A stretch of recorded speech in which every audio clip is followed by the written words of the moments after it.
जय Shri Krishna.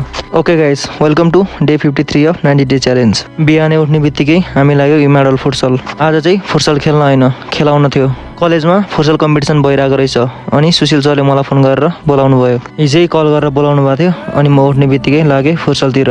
Girls र boys दुवैको छुट्टा छुट्टै कम्पिटिसन रहेछ अनि दुवै गेमको फाइनल सकाएर त्यसपछि थोरै फोटो सेसनको मोमेन्ट लिएर हामी लाग्यो खाना खानको लागि। बिहानै उठेर गएको अनि खाना खाएको पनि थिएन अनि this all sponsored by Sushil sir and the college. त्यहाँबाट खाना खाइवरिसकेर हामी लाग्यो फेरि चिया खानको लागि, जस्ट एज अलवेज टर्निङ। त्यहाँ बसेर चिया खाइवरी सबैजना एकछिन भेला भएर साँझतिर लाग्यौँ आफ्नो रुमतिर। रुममा पुग्ने बित्तिकै आफ्नो डेली रुटिन फलो गरेर दाजुभाइ लाग्यो आज जिमतिर। आज जिममा अलिअलि रमाइलो मुमेन्ट पनि आयो अनि दाजुभाइको इन्टेन्स वर्कआउट पनि। सुरुमा कार्डियो सेसन सकाएर आज मेरो थियो ब्याक र बाइसेपको वर्कआउट अनि वर्कआउट सुरु गर्न लागे। दुवै दाजुभाइको त्यो पर्फेक्ट मोमेन्टमले बडी नै छुट्टै पम्प लिइरहेको थियो।